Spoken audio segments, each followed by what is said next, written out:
Okay, so I got this email from a reporter. The reporter says, Dr. Beckmann, I'm a reporter for the American Veterinary Medical Association. I'm trying to find information on diseases transmitted to animals by Aedes aegypti mosquitoes. I've heard you're an expert on mosquitoes. Debatable.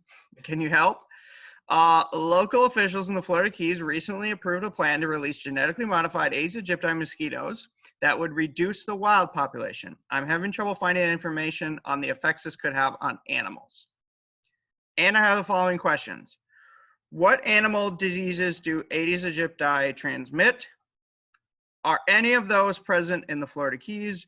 Do you think the plans to release the modified mosquitoes in the Florida Keys could affect animal health, domestic or wild?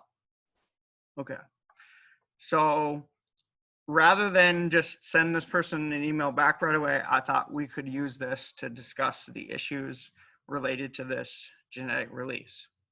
So I thought this was a cool thing to do for our class.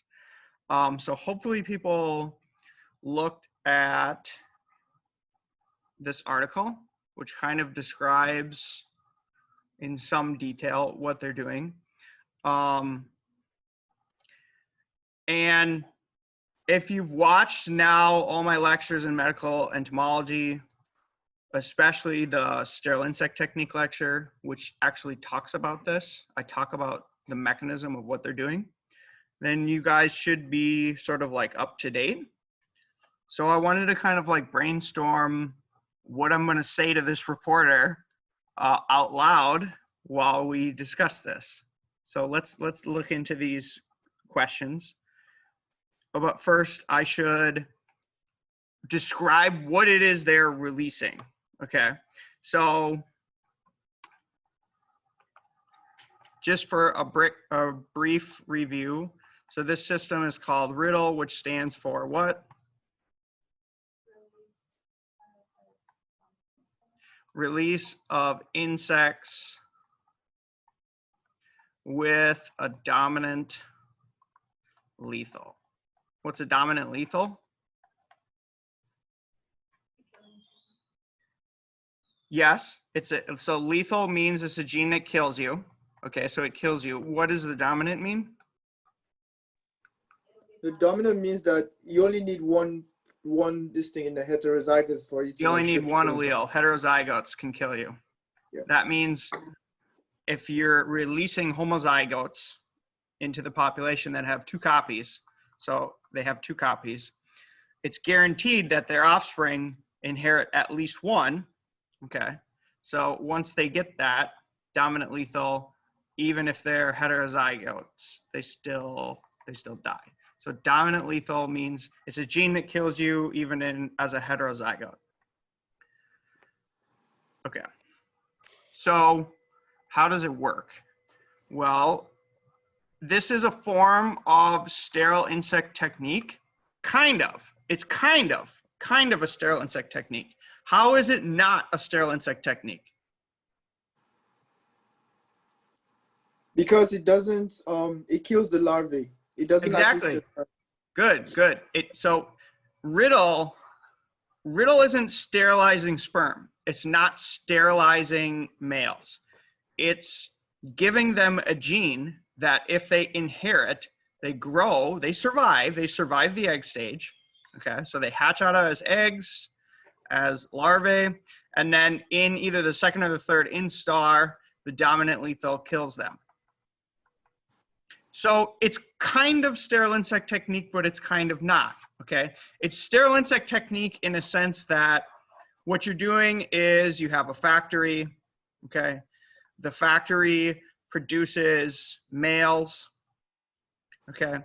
And those males are homozygous for the dominant lethal, and they release the males into the population. The males mate with the wild population, and in successful matings, the eggs essentially hatch, and just like I said, it kills them. So it's a form of sterile insect technique, and in theory, what you're doing is you're releasing a whole bunch of these, and the population should go down, because just like the sterile insect technique, if you're releasing these at like a high ratio, say like 9 to 1 of of GMO mosquito to wild, the females, when they make a choice, are 9 times more likely to pick the one that's going to kill them. So it's sterile insect technique with like a little bit of a mechanistic difference. Okay, how does it work? So the riddle construct. And I've been trying to read like precisely what this thing is. And it's, even for me, it's very difficult for me to understand. I understand the basic gist very easily, but the specifics of it are still not quite clear to me. So here's what I understand is there's a promoter region, a regulatory element, okay? And it's a TET regulator. That means it's responsive to tetracycline. Tetracycline is what? It's a insecticide. No. Sorry. It's not an insecticide. Sorry, it's something that kills bacteria. It's an antibiotic, yes. It kills bacteria. And in this situation, there's different TET regulators, okay? People have made different systems for different transgenic applications. And in some systems, it's a TET off, and in some systems, it's a TET on. In this case, when you add tetracycline, it binds to a regulator that shuts the gene off. So what you want to remember is when you add TET, shuts the gene off. If you are minus TET, so you remove tetracycline from the environment, and this is like in like the larval environment, usually like in the water. If you remove tetracycline, it turns the gene on, okay? So the RNA polymerase is going to pop on at the promoter, and it's going to start transcribing messenger RNA from a gene. And this is what I've been trying to figure out. Okay, we know the gene is obviously like whatever it is, it's the dominant lethal. Whatever it turns on is the dominant lethal. But what I've been trying to figure out is like, what is the dominant lethal and how does it kill the insects? And I have been consulting this memo, which is the company Oxitec's application to the FDA, a draft environmental assessment for this strain OX513A. Now, I know that this is an older report, okay? So the original strain that they were originally proposing to do this with was this strain, OX513A. OX513A. The one that the article is saying that they're going to release is not this one. It's different. Okay. So I'm not quite sure what has completely changed since then. But I've looked at this draft before, even though it's like 284 pages, which is like ridiculous. It's gigantic.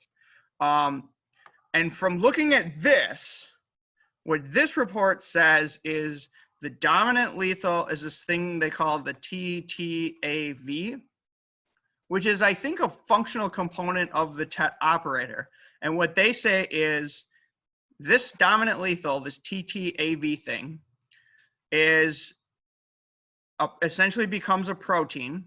Okay, so it gets when there's TET removed from the system, the RNA polymerase pops on at the promoter, transcribes messenger RNA for this TTAV thing.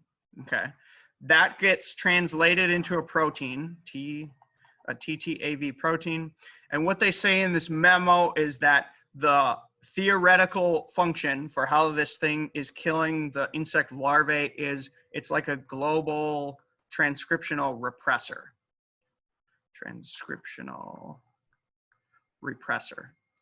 So that means like mechanistically, in theory, what they're saying it does is it essentially like shuts down global transcription in the mosquito. And if your cells can't transcribe messenger RNA, you die, okay? So that was the interesting thing that I learned today that I was not aware of, was that this is not an insect-specific killing mechanism. This is my first criticism, which again, I was actually not aware of this with this system before from my knowledge of what I knew before. The TTAV, however this is killing, this is not insect specific. Ideally, what you'd want in this kind of a scenario is something that only kills insects. And then in theory, like if it gets out, like you don't worry about it. It's only killing insects. Even better would be if it kills only a specific species of insect. But the mechanism of this, they're saying it's just a global transcriptional repressor. So it's not as specific as you would want right away. The second thing that gets turned on when this construct gets turned on is, and I don't know how they separate it. I think there's an actin promoter right here from what I read. And in front of that actin promoter is a gene called DS-red, which is a red marker. So the mosquitoes that have these transgenes will glow red. And it's how you can monitor like where this thing goes. If it ever leaves the population, in theory would make stuff glow red. So this is the construct, at least according to this report, which is not the same strain as the thing that they're releasing.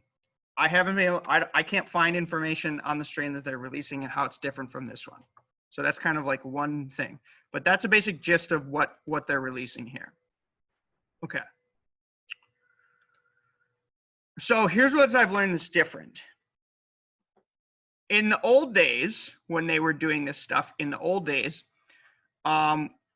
what they were doing is, again, they were making a factory, and in that factory, they were separating out the sexes mechanically. So you can separate mosquitoes based on size. You can separate out the males because they're smaller, the females are fatter. So they would size exclude these things to like 99.99% efficiency, and then they would just release the males. They're not doing that anymore. From this article that I was sent, this one, there's a picture of this person holding a tube of eggs, a pill of eggs.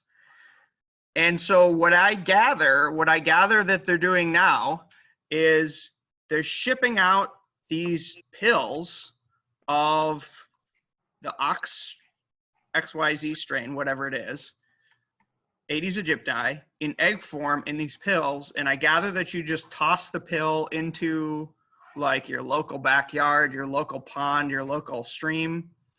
And then these eggs are hatching. And what's coming out are, in theory, just males. I don't know how they figured out how to make sure that what comes out of these eggs is just males. I don't know how they're doing that. It's possible that they've made a new strain that they can, when the gene turns on, it only kills females. So then all that's left are males. It's possible that that's happening.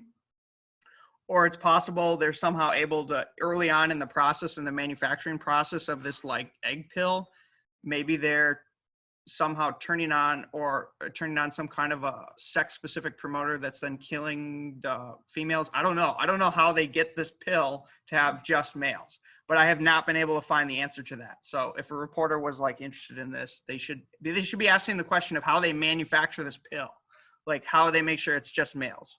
You have a question? No, I have a suggestion. What? Maybe they might just be putting the TET operator on like a gene specific for only females. Say that again. You cut out. They might just be putting the riddle on a gene that's specific for only females. That's what I think. That's one thing I think they might have done, is they might have combined this promoter with a promoter that's female specific. You could get a female specific promoter, and you could rig this thing up to only kill females, and then it lets the males survive. That might be what's happening. I don't know. I couldn't figure it out mechanistically what they've changed. But that's a change from the lecture on the SIT that I gave. That's something that's different here. Okay. So the first thing, now assume all that's correct. Okay, they're shipping out these pills. Only males come out of the pills. So let's answer the reporter's first question. Do we have to worry about the mosquitoes that they're releasing spreading diseases to animals? What do you guys think? What's your first reaction and why? I would say no, because it is more of a human mosquito. That's a really good answer. So the answer was no. because it's a human-specific mosquito, it seeks out humans. We're going to talk about that more later. That's not the first thing I want to talk about, though. It's not the first reason why the answer should, in theory, be no. We don't have to worry about this. I was gonna say, we don't know the competence of. Yeah, let's put a pause on that. That's a really good answer. Let's put a pause on that. Why else do we not necessarily worry about this situation right here that I've drawn? What's being released? It's just the males. Okay. So in theory, what's being released? What? I remember now. Now that you said males. Yeah. Why we don't care about releasing the males? Yeah. Because they're not going to be biting. Exactly. Yes, because they're males. Okay. So just for people on the web, maybe people will watch this on the web after I send this to the reporter. Male mosquitoes do not bite. It's only female mosquitoes that take a blood meal. Okay. So we don't worry about releasing more males because males do not bite. And therefore, what they're releasing is not going to be spreading diseases to animals because what they're releasing does not bite. It does not take blood meals. That's the first sort of like, okay, here's the first thing you might think. So to the answer, what animal diseases do Aedes aegypti transmit? I'm saying, at least now, I'm saying none because they're releasing males, okay? Are those present in the Florida Keys? They're talking about these theoretical animals. Nope, because we're talking about like none. They're not spreading anything to anything. Do you think these plans to release modified mosquitoes in the Florida Keys could affect animal health, domestic or wild? I said no, but okay, let's talk about now some different scenarios of what could happen. Unless, okay, so what do we worry about in sterile insect technique things? What do we usually kind of like worry about? Switching of mechanism from like. That's in Wolbachia releases. Don't think about that now, but how does that happen in that case? What do we worry about? For this case, Fitness. Yeah, so in general, one thing we worry about is these factories that are producing these males. What's the efficiency that they're producing these males? And is there any accidental release of females? That's what we worry about, okay? So I originally said no to all this, okay? But it's not a no of like 100% probability, because there's a small chance that if some females are released, there could be some kind of like transmission with this. So one of the things reporters should be digging into is like, what's the quality control here? What's the quality control of males versus females? Is there any accidental release of females? What's the proportion? I imagine it's extremely low, not zero. That's a key point. It's not a 0% probability, but it's probably extremely low. So imagine that happens. Imagine you get some females that release into the population. What would we worry about in this scenario?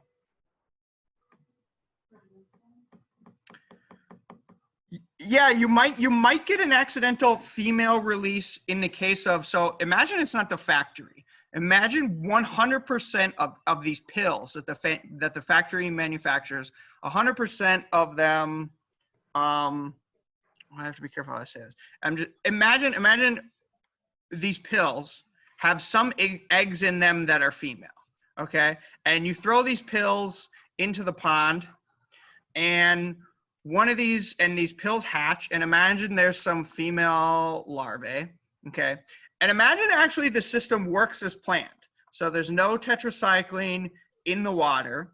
That means the dominant lethal gene turns on and it tries to kill the larvae. But imagine there's some scenario where when you're releasing millions of these things, one of these things survives.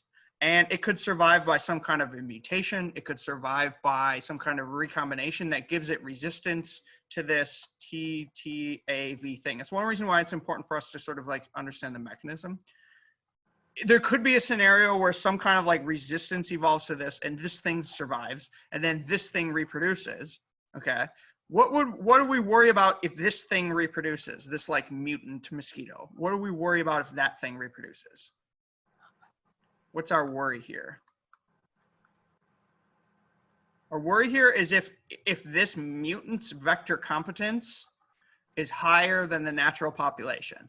So it's like, what if this mutant is better at spreading diseases than the wild population? Then we've sort of created a scenario where it's possible that things that we don't want getting out are getting out. I think this is a really low probability event, but it's not a zero probability. Like this could in theory happen. So one of the things that reporters should be asking about is sort of like the ancestry of that strain. So this ox, I might as well just get the actual thing that they're releasing.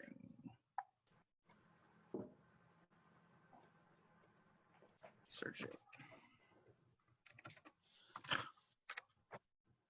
I want to get the actual precise name. Ox 5034 is what this article says. Let me go back. So Ox 5034. I still don't quite feel like I understand the entire construct that's in there. The second thing I don't know is I don't know where this thing came from. I know that originally Oxitec was working with a strain called, I think, Rockefeller, which is a strain of Aedes aegypti. Okay. Now, if you know anything about strains of mosquitoes, so what are strains when I say strain? What does that mean? It's a batch that's basically gotten from one colony, sorry, like one female. That'd be kind of like an isolate. A strain would be an isolate. I think Lewis was more correct when he was kind of alluding to the genotype. It's a unique genotype. Unique genotype. And by that, I mean, like, we all know that insects, at least mosquitoes, are diploid. So they have two copies of each gene, and each different isolate from different regions of the world is going to be evolving differently. There's going to be different mutations. They're going to be acquiring different alleles. So the strains, different strains of Aedes aegypti are all the same species. They can all mate with each other, but they're acquiring genetic differences in the same sense that when you breed dogs, like those are genetically different, like those different dog breeds. Okay. And different dog breeds are good at different things, right? And so different strains of mosquitoes are better or worse at spreading different diseases depending on their genotype. So that would be what we call the vector competence, which we've talked about in previous lectures. Different mosquitoes are better or worse at spreading particular diseases. And what I worry about is I don't know where this strain came from. I don't know where its background is.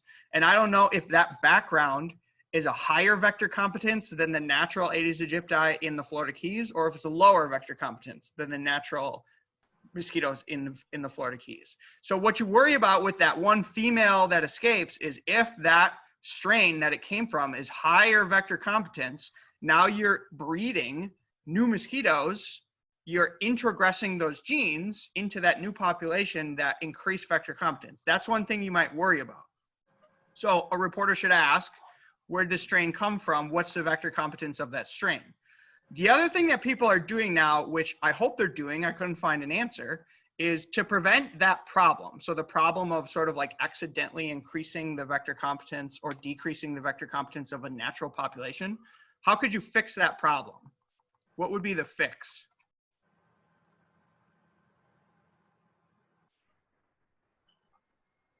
So the fix that they're doing now is, for instance, I don't know if Oxitec is doing this. I hope that they are doing this now.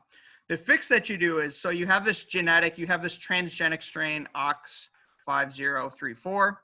What you can do is, if you're going to release in Brazil, you go to Brazil, you collect Brazil strain Aedes aegypti. You got this strain, and you got the Ox 5034 strain. What can you do with these strains? You mate them together. This is called crossing. This is called outcrossing. No back cross? It is back cross in a second. So this would be outcrossing, which you're crossing, and again, it depends on perspective.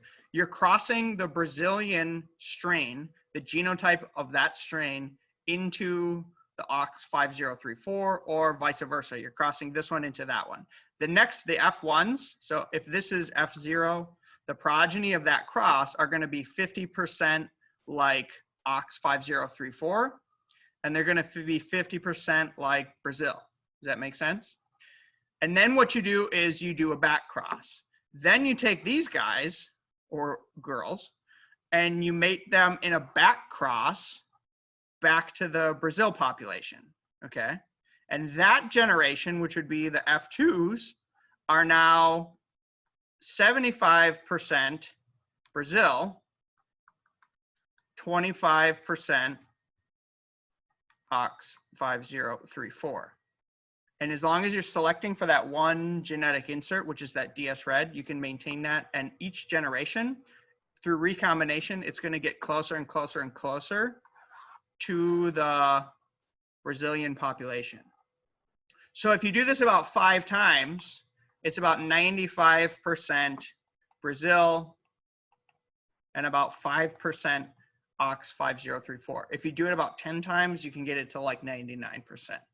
So another thing I would ask as a reporter is, I would say, are you doing your work and are you back crossing or out crossing the Ox 5034 strain into the native population before you're releasing it?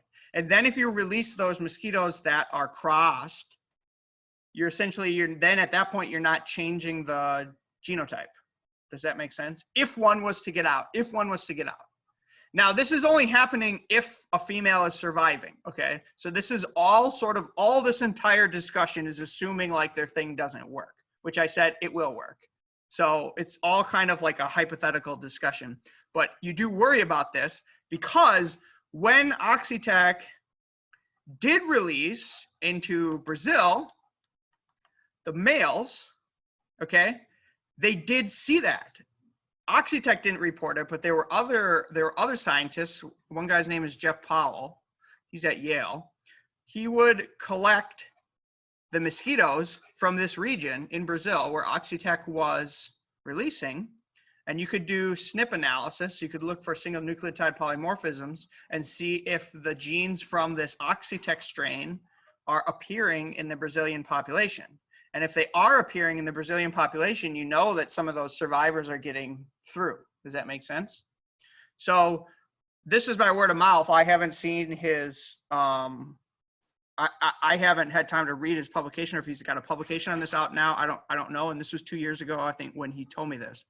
But the communication there was that they were seeing SNPs appear in the Brazilian population. So this raises the concern that if they're going to do the release in the Florida Keys, they should for sure collect the population of the Florida Keys Aedes aegypti, and they should mate those with the Ox 5034, and they should do the back crossing at least 10 times into that strain to make sure that the genotype of the thing that they're releasing isn't changing. It's the same. Does that make sense? That's kind of like a complicated point, but you guys get that? Yes? Yes. Okay. Okay.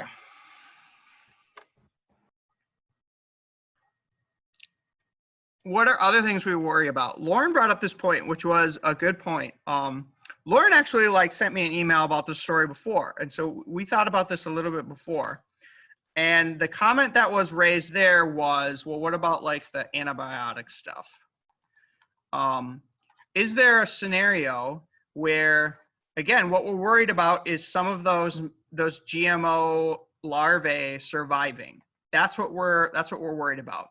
And how else can those GMO larvae survive? They can survive if there's tetracycline or antibiotics that are similar to tetracycline in water in the region of which they're releasing these things. Because if there's tetracycline or analogs in the water, or some other chemical that mimics tetracycline, then that could create the scenario where these GMO mosquitoes now survive.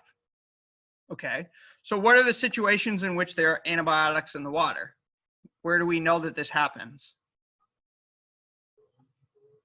I did write a paper on the bioaccumulation of different chemicals, and that is a fair yeah. concern. Where does it happen most? We know it happens. Where does it happen? Sanitation. Yeah, so like water sanitation places, you would find sort of like antibiotics in the water. Where else? What school are we in? The College of Agriculture. So like if you're producing like beef or pork, especially pork or chicken, the pork production, they essentially like put pork or pigs in like these like vast farmhouses, okay? And the pigs just poop, and as they poop, like they poop into like basement of like sewage, and they literally just suck the poop out and spray it into the fields. And they treat pork with the pigs with antibiotics, and so the antibiotics just famously pass through the pork into the sewage, and then they spray the antibiotic filled sewage into actually like literally like shit lakes into the fields. And so if you're releasing these genetically modified mosquitoes anywhere close to either some kind of like a water sanitation facility or a pork production facility or a chicken production facility or a beef production facility where they're using antibiotics, you would start to get worried that that would enhance the survival. So you would worry about that. You would worry about that. And they actually, in this, they actually comment on this. So they say that this scenario is not likely because the EPA required testing sites at least 500 meters away from sewage plants. And my first reaction was like, 500 meters is not that far. Like, that's not even, like, I don't know how many meters is in a mile, but it's not really that far. So I actually do kind of worry about that. I don't know if I worry about that in the situation of the Florida Keys, because I do not think that there's no major pork production facilities in the Florida Keys. But there is like, well, I don't know about pork, but they definitely do raise cattle up north or north, a little bit north. But then the water like naturally flows down to the Everglades, down past. Okay, so the comment is there might be some flow of water from, you're saying southern Florida, through the ocean or Because like the Everglades is a natural wetland. through the Everglades. Yeah. So there could be scenarios where you get slippage of females surviving based on encountering antibiotics in the water. Again, I don't know the percentage of that. I have no idea. But it's not zero. It's not zero. It's for sure there'll be at least a couple that survive. That's just like biology. Like they'll find a way. 500 meters, I just Googled this. It's like 0.3 miles. Yeah, that was my first reaction was 500 meters is not enough. Whoever's determining that, if it's the EPA, I would increase the meters. So I was a little bit worried about that. But again, like I generally think this is a good idea. Again, after we go through all the points, I'll kind of like give you my final thoughts. But that's something to think about. I talked about this.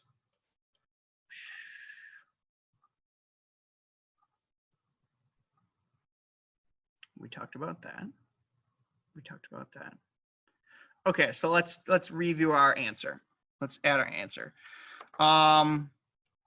Do you think the plans to release modified mosquitoes in the Florida Keys could affect animal health, domestic or wild? No, but it's highly unlikely. But I'd like to learn more about the sex-specific killing mechanism. Like, I don't know how they're doing that. I'd like to know. I'd like a reporter to like figure that out and report that. I'd like to know the percentage. So I'll just write that. I'd like to know the percent, like quality control, that females are not escaping the killing mechanism. I'd like to know the mechanism of the killing more specifically. And I looked at that and they're just kind of saying it's a global transcriptional regulator suppressor. Maybe, I don't know. If that's the case, it's definitely not insect specific. And I would have preferred they engineered a situation where it's capitalizing on some kind of insect molting hormone or something like that that's insect specific. It does kind of bother me that it's not an insect specific mechanism of killing. We worry about, the other things we do worry about is horizontal transfers. They talk about this in their report, in this in this report. They talk about like the scenarios where one of the things we worry about, move this, is imagine we have this TTAV thing that like kills stuff. We worry about that gene getting moved to like different environments, the horizontal transfer of genes, and genes do horizontally transfer. Again, the probability of this happening is not 0. Genes do move. So one thing that I worry about is these mosquitoes. Mosquitoes have bacteria in them. Bacteria have plasmids. Plasmids are famous for sort of like acquiring genes. There's viruses that float around in these systems. Could a virus somehow recombine, pick up this cassette, and then move it? It could get moved. Again, the probability is not 0 that that could happen, and who knows what would happen if that moves. In the report, they say it's unlikely and it's not really going to cause a problem, and this has been tested multiple times. So they kind of like say it's like not a big deal. I don't know. I don't think you can say it's not a big deal, but it's definitely unlikely. Okay, let's talk more about this question. Do we worry about these mosquitoes spreading animal diseases? Okay, so worst case scenario happens. Worst case scenario happens and some of these females get out into the population and they survive. And now like the question is, do we worry about these things spreading diseases to the animals in the local population? So Lewis said it right in that, and I have it here, many mosquitoes are very evolved to be host specific. And so this fits into our mosquito lectures very well. What we learned was that all the different species of mosquitoes are highly specialized for what they take their blood from, okay? And Aedes aegypti, which is the one they're working with, that is, as Lewis said, highly evolved to feed on humans. It feeds on humans, okay? So the idea that like Aedes aegypti is gonna spread a disease from a human to animal is highly unlikely. And I actually started to think about, okay, well, how would I determine how unlikely that is? What would you search for to determine how unlikely that is? What would be some things you would want to start researching?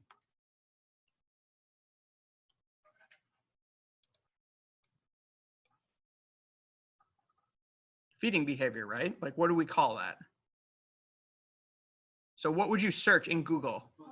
Yeah, food choice host preference. That's literally what I searched. So I just went to Google. I just searched host preference Aedes aegypti. I searched that. I found a paper from Laura Harrington, who's at Cornell. See if I can just pop it up and.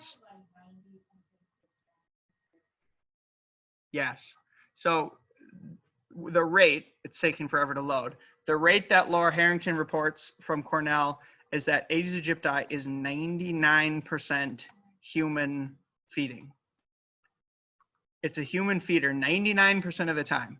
1% of the time it feeds on cats, rats, chickens, cows, and pigs. 1% of the time. So if you're worried about Aedes aegypti spreading a disease to these things, only 1 out of 100 mosquitoes even bite these things. So already it's only a 1% chance in that sense. And it's even less than that because what else is highly evolved? Not only are the mosquitoes highly evolved, but the viruses are also highly evolved, which is what we just talked about. You can't just take a virus and expect it to be amplified in any reservoir, okay? The viruses are evolved. Again, most of the viruses that we worry about are the arboviruses that we worry about, like Zika, dengue, chikungunya, and yellow fever. Those are like monkey human viruses. Those are monkey humans. And the reservoirs are humans. And the reservoirs are monkeys. So if you take like a cat and you try to like infect it with Zika virus, like it doesn't work like that.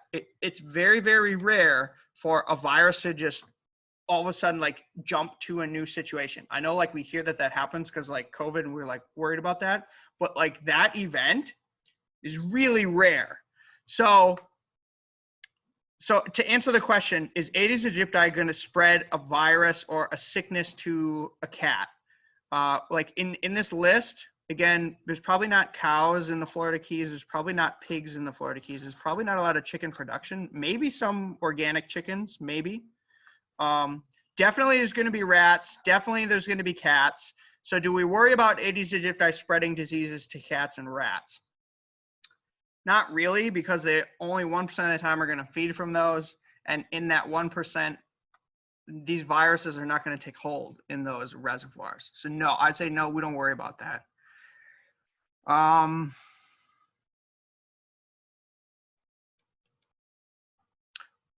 What we would worry about is not killing cats or rats or chickens, but we would worry about if there's a scenario that they could become a reservoir, and that's highly unlikely. I looked for I looked for dengue, I looked for yellow fever, I looked at chikungunya, I looked at Zika. Again, all the known reservoirs for those diseases are monkeys and humans.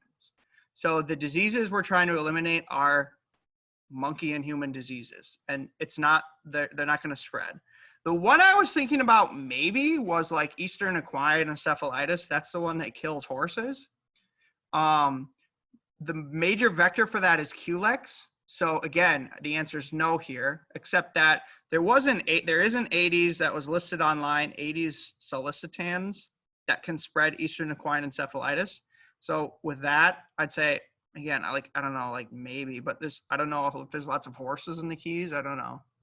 No, but there's Yeah. a horse like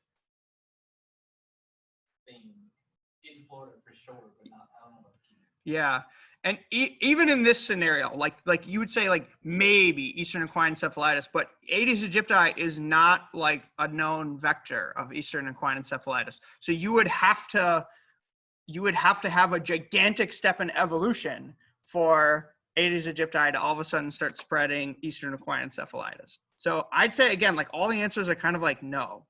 So my final answers, what animal diseases do Aedes aegypti transmit? In theory, none in this case, because they're releasing just the males, and male Aedes transmit 0 diseases. Okay, but female Aedes aegypti, which they're not releasing, if their protocol works. If their protocol works, they're not releasing it. But if they do, some get out. They could, in theory, transmit Zika, dengue, and chikungunya to monkeys and humans. But other animals are not robust reservoirs for these viruses. So they're not going to be transmitting the dengue, chikungunya, Zika virus to the cats and the rats. And viruses don't just typically jump. The flavies, specifically the flaviviruses, have evolved for millions of years to adapt to monkeys and mosquitoes. So they're not just going to kill all cats all of a sudden. Let's skip that. So what do I think? For all the reasons above, like, again, like you compare what your options are. So one option the Florida Keys people have is to spray their lakes and ponds with a bunch of insecticides. Okay, that's not really a good idea either. So this technique is safer and better than insecticides. It has less off-target effects. They're only releasing Aedes aegypti. So the only thing that's going to be affected here is Aedes aegypti. That's the great thing about this technology, is it's species specific. Okay, insecticides are not species specific. So this is much better than what we've had in the past. They got community approval. So the people in the Florida Keys, before they originally didn't want this, but they changed their mind because all of a sudden dengue came back. So then they decided, okay, well, is it better to have genetically modified mosquitoes or dengue? And they decided on genetically modified mosquitoes. So they had a say, and they decided that this is what they want to do. So they're the people who have to live there. So like they're paying the price. So I think that they should be able to decide. And they decided they want to do it. So I agree with that. Also, the keys are, again, I talk about this in my genetically modified organism ethics lecture, which is when you test things like this, it's a good idea to test them on islands. And the Florida Keys, I guess, are like islands, right? Like, I know that there's like a bridge that like goes, but I mean, I'd rather have them tested in the Florida Keys than on the mainland. So like, it's kind of like a good idea. It can't really escape unless it somehow like hitches a ride in a car, which could happen. It's been this technique. This is not the first time Oxitec has done this. They've done this in Brazil and it worked, and they got like a 98% reduction in Aedes aegypti. They did this before the Rio Olympics, and it worked. And so this is not Oxitec's first rodeo. Like, they've done this before and it worked. The benefits are substantial.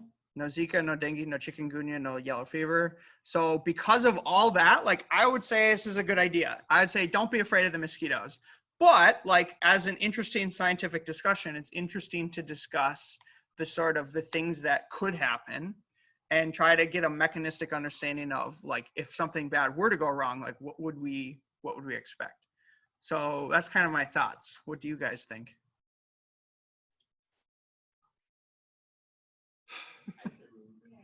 Yeah, if it were me, just in case people couldn't hear, the vote was sort of release the mosquitoes. If it was me, I would vote to release these mosquitoes in my hometown. If I was plagued by Aedes aegypti, like, I would vote for that. So yeah, I'm all for it. I think it's a good idea. So that's that.